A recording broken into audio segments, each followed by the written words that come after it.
전에는 제가 이제 신경을 안 쓰고 그냥 본문 강의를 쭉 이어갔는데,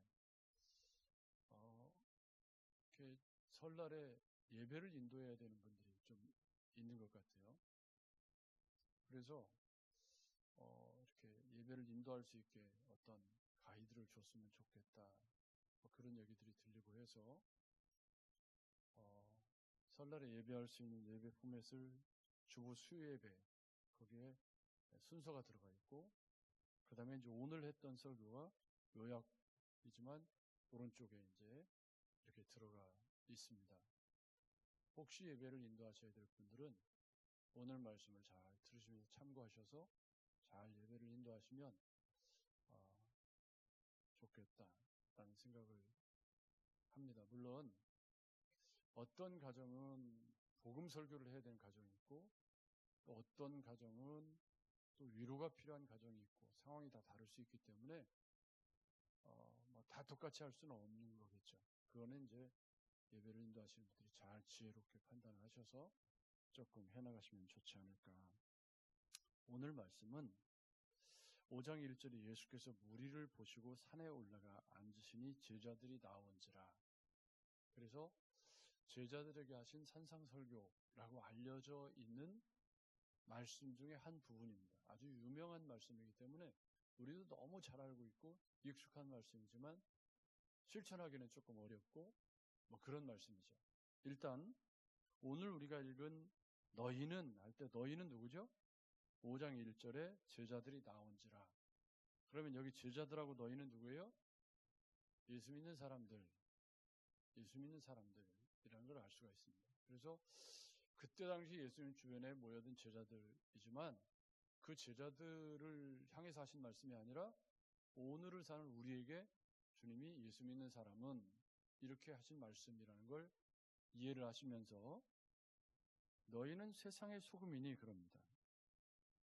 잘 읽으셔야 되는 건 너희는 교회의 소금이니, 너희는 가정의 소금이니, 이게 아니고 너희는 세상에서 소금이 되어야 한다. 세상이 어디입니까? 성경에는 세상이 세 가지 표현이 나와요.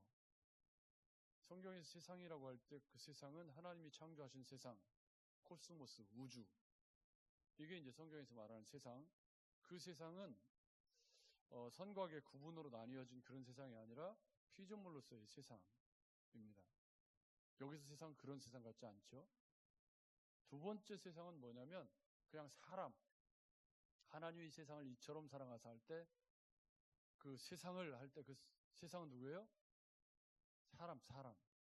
믿는 사람, 안 믿는 사람 다 포함한 구원받아야 할 백성들을 하나님 이처럼 사랑하셔서 독생자를 주셨으니 할 때 그때 세상은 뭐예요? 불신자를 포함한 사람을 의미합니다. 또 너희는 이 세상이나 이 세상에 있는 것들을 본받지 사랑하지 말고 너희는 이 세대를 본받지 말고 할 때 세상이 또 다른 세상이 한 번 더 나옵니다. 그때 세상은 어떤 세상이죠? 요게 문제가 되는 세상입니다. 요 세상은 세상 정신으로서의 세상인데 사탄의 통치를 받고 있는 악한 세상입니다. 그래서 하나님을 대적하는 세상이고, 이제 저희가 여호수아서를 공부하고 있는데 여호수아서에서 헤렘 전쟁을 하지 못하고 쫓아내지 못했다, 쫓아내지 않았다, 이런 말들이 반복이 될 때 그때 하나님께서 염려하셨던 말씀이 뭐냐면 애굽 풍속, 가나안 풍속에 너희가 물든다. 그 물들어가는 것을 세상 정신으로서의 세상. 그래서 이 세상 정신으로서의 세상은 예배당 안에 여기에도 있죠. 두 번째 세상은 여기에는 없어요. 그러니까 안 믿는 사람이 여기 있지는 않잖아요. 여긴 예수 믿는 사람이 있기 때문에. 그러니까 세 번째 세상은 교회 안에도 존재할 수 있기 때문에 굉장히 두려운, 우리를 어렵게 하는 주범이 되죠. 그래서 이 세 번째 세상을 염두에 두면서 오늘 말씀을 조금 더 깊이 생각을 해야 되고, 그리고 여기서 말하는 그럼 너희는 세상의 소금이니 할 때 이 세상은 어디를 의미할까요? 두 번째 세상을 의미합니다. 왜냐하면 16절에 보면 이같이 너희 빛을 어디다가 비추라고요? 사람 앞에 비추래. 그러면 이 사람 앞에라고 할 때 이 사람 앞은 누구죠? 너희는 세상의 소금이냐고 세상과 같아요. 그러면 이 사람 앞에라고 할 때 이 사람은 우리가 명절에 가서 만나는 우리의 가족들이기도 하고 우리가 직장 생활하는 직장에서 만나는 사람들. 그죠? 물론 우리 예배당에 있는 우리 형제 자매들도 포함합니다. 왜냐하면 이 사람들도 다 사람이니까요. 여기서 사람이라고 할 때 믿는 사람만 지칭하지 않고 믿지 않는 사람도 다 지칭하는데 사람 앞에서 소금이 되어야 한다. 이런 거예요. 그러니까 우리 주님이 우리를 불러서 세상에서 불러내서 다시 세상으로 보내셨다고 요한복음에 말씀하시면서 우리가 살아가야 할 삶의 주소가 세상이라는 거예요. 그런데 주님은 마태복음에서 뭐라고 말하냐면 너희는 세상의 소금이니 그래요. 그러니까 사람들과의 관계 속에서 소금과 빛이 되어야 된다는 얘기겠죠. 그렇죠? 오늘 제가 그 좋은 책을 하나 선물로 받았습니다. 우리 한미옥 권사님의 여자의 감정 청소. 이게 이제 이 책의 메인 카피가 뭐냐면 한번 따라서 할까요? 마음 잘 있어요? 한번 시작. 마음 건강하게 잘 있어요? 네. 이 마음을 다루는 책인데 그 성경에도 마음의 중요성을 너무 중요하게 얘기를 하고 있고 사람이 살다 보면 마음에 이렇게 제 얼굴에도 지금 여기 상처가 나가지고 거의 다 낫긴 했지만 이 외적인 상처는 약 잘 바르고 이렇게 하면 아물잖아요. 근데 마음에 나 있는 상처는 평생 가도 잘 안 아무는 것 같더라고요. 여자의 상처를 치유하는 책이기 때문에 여러분 꼭 사서 보셔야 될 것 같은데 잘 읽으시고 마음 잘 있는지 잘 다독다독 잘 하셔가지고 그 얘기하고 오늘 얘기가 상관이 있어요. 왜냐하면 사람 앞에서 사는 겁니까? 그러니까 이게 그리스도인이 되었다는 것이 너희는 세상의 소금이라고 할 때 이 세상이 사람인데 사람과 사람이 관계를 맺으면서 살아갈 때 상처를 주고받기도 하는데 그리스도인은 어떻게 살아야 되느냐 그 얘기란 말이에요. 그렇죠? 그런데 사람과 사람이 안 믿는 사람을 포함해서 또 이게 잘못 생각하셔가지고 예수 안 믿는 사람들을 저 지옥 갈 것들 상종 못할 것들 이런 분들도 있는데 이건 곤란합니다. 주님이 지금 뭐라고 말씀하시죠? 너희 빛을 세상 앞에 비추라고 그러는데 이 세상에 안 믿는 사람들을 포함하고 있어요. 그럼 그 사람들 앞에서 잘 살아야 된다는 거예요? 아무렇게나 살아 멸시하고 막 함부로 된다는 말이에요. 잘 살아야 된다는 말이잖아요. 지금 이게. 그러니까 근데 여기서 소금이니 그래요. 소금. 여러분 소금 안 들어간 설렁탕집에 가서 항상 딱 먹어보고 뭐 하죠? 기미하고 그 다음에 뭐예요? 소금 넣잖아요. 소금이 안 들어간 음식은 먹을 수가 없어요. 뭐 요즘 저염식단 해가지고 뭐 하지만 여기서 소금이라고 할 때 가장 첫 번째 중요한 건 뭐냐면 사람 앞에서 맛을 내는 맛깔나는 그리스도인이 되어야 한다.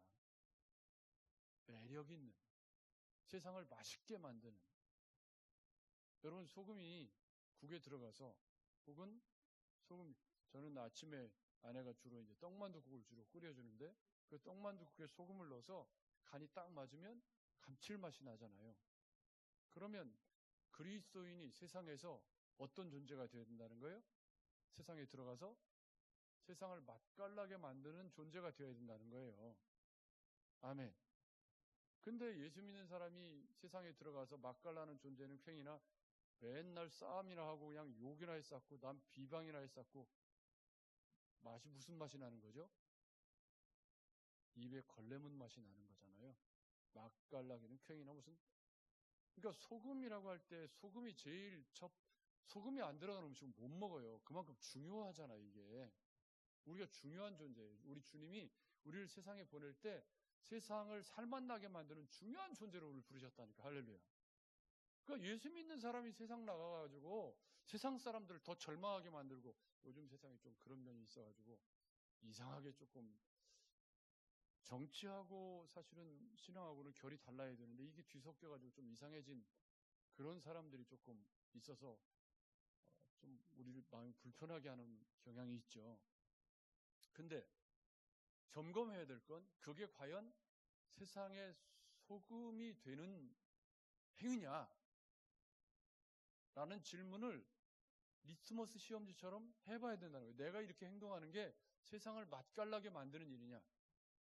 근데 여러분, 이 맛깔나게 만드는 이 소금을 16절에 뭐라고 말하냐면 착한 행실을 보고 그래요. 그러니까 우리가 세상에서 소금으로 세상을 맛깔나게, 살만하게, 좀 사람들의 상처를 보듬어주고 따뜻하게 만들어주는 존재로 살아갈 때 그 소금으로서의 정체성을 드러내는 말이 뭐냐면 착한 행실이라는 거예요. 그러면 착한 행실이 일반론적으로 생각을 해봐도 착한 행실이라는 게 물건 값다가 쌈질이나 하고 가가지고 그냥 예수 믿는다고 하면서 그냥 못된 말이나 하고 세상을 더 어지럽게 만들고 그게 착한 행실일 일은 없잖아요. 상식적으로 생각해도 그렇잖아요, 여러분. 그렇지 않나요? 상식적으로 생각을 해도, 그러면 세상 일반 윤리, 상식으로 보아도 우리가 세상의 소금이라고 할 때 그리스도인의 존재가 사람들에게 맛깔나는 존재가 되고 위로가 되고 격려가 되는 존재가 된다는 말이 착한 행실이라는 카테고리 쪽에 들어있는데, 내가 지금 하는 행동이 사람들의 마음을 상하게 하고 눈살이 찌푸러지게 하고 있으면 그걸 착한 행실이라고 할 수 있을까요, 여러분?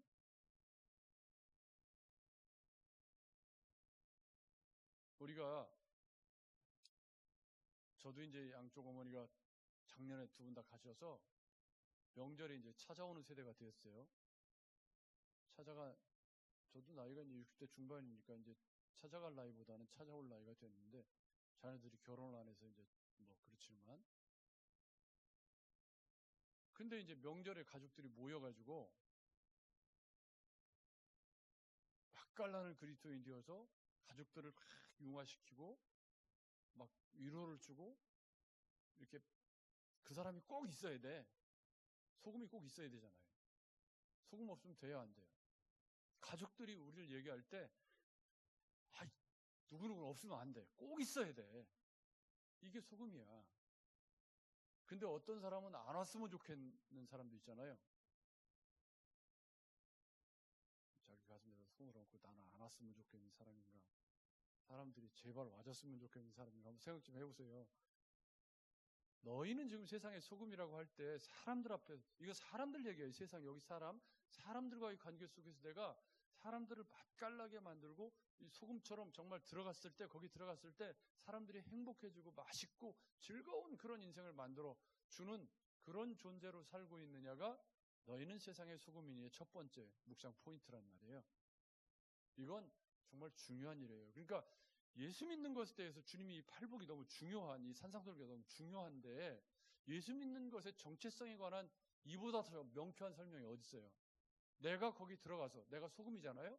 내가 어떤 직장에 들어가서, 내가 어떤 친목단체에 들어가서, 내가 어떤 설날에 가족들이 모인 그곳에 들어가서 내가 거기 들어감으로 해서 맛있어졌어. 모임이 행복해졌고 모임이 즐거워졌어요. 그건 세상의 이걸 또 잘못 이해해가지고 거기 들어가가지고 부어라 마셔라 이래갖고 맛깔나게 했다고 그 얘기하는 건 아니죠. 그럼 착한 행실이 안 맞잖아요. 그게 착한 행실이 아니잖아요, 여러분. 그죠? 그런 식으로 분위기를 맞추라는 얘기는 아니네. 그러면 착한 행실로 맛깔나게 모임을 만들려면 어떻게 하면 될까요? 여러분 답을 다 아시죠? 착한 행실로 우리가 소금이 되어서 사람들이 좀 살맛나게 하려면 말을 좀 많이 더 들어주고, 말을 할 때는 위로의 말을 해주고, 욕심낼 거 있으면 다 좀 밀어서 나눠주고, 좀 사람들이 행복해질 수 있도록, 모처럼 만났으면 격려를 많이 해주고, 모처럼 만난 사람한테 어메 얼굴에다 손을 왜 이렇게 많이 댔어? 몰라보겠네? 그러면 이쁘다고 그러면 얼마나 좋아.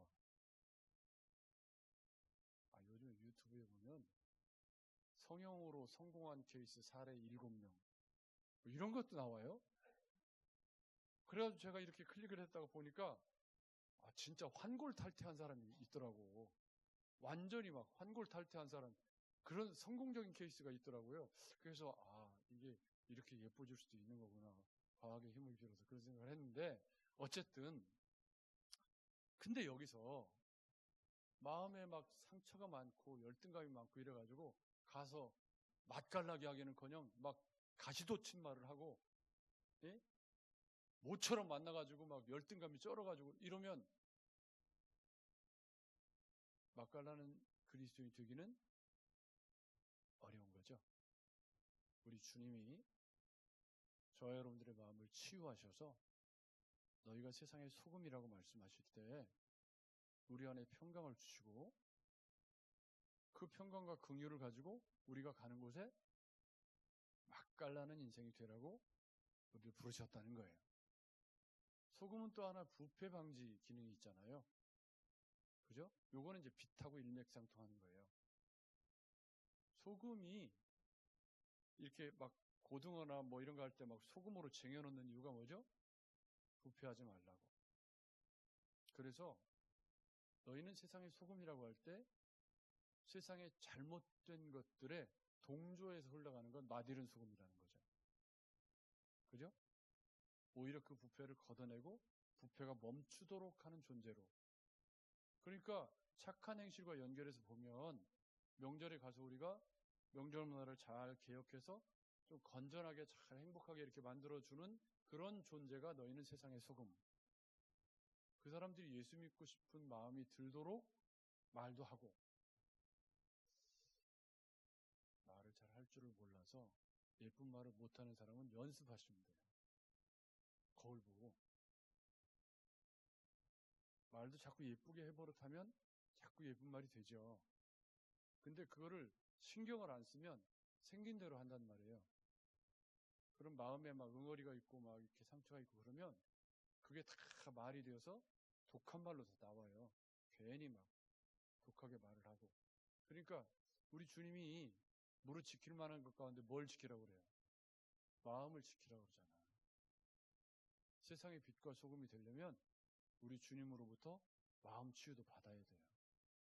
근데 우리 주님은 우리를 구원하실 때 그렇게 우리 마음을 치유하시려고 우리를 부르신 거예요. 그렇죠? 그래서 이 빛과 소금이라고 할 때, 소금은 우리가 이번 명절에 거기 들어가서 맛깔나는, 정말 가족들이 행복해지는 그런 그리스도인이 되는 것, 여러분 목표로 삼으시기 바랍니다. 두 번째는 너희는 세상의 빛이라 그래요. 근데 이 빛은 숨길 수 있나요, 없나요? 물론 기도원이 항아리다가 넣어가지고 뭐 숨기긴 했지만, 빛이라고 하는 건 숨겨줄 수 없다는 얘기인데, 이건 뭐냐면 예수 믿는 사람은요, 사람들이 다 주목해서 본다는 거죠. 빛이기 때문에. 어둠을 물러가게 하는. 보기 싫어도 보이는 거예요. 근데 착한 행실이 아니고 나쁜 행실로 빛이 될 수는 없잖아요. 그래서 이 빛이라고 할 때 첫 번째 우리가 생각해야 될 건, 사람들이 안 보는 것 같아도 나를 다 보고 있다. 그리고 예수 믿는 사람이라는 기대를 가지고 보고 있다는 걸 기억해야 된다는 거죠. 어디서 빛이라고 그랬죠? 세상에서 빛이라니까. 사람들과의 관계 속에서 빛이라는 거예요.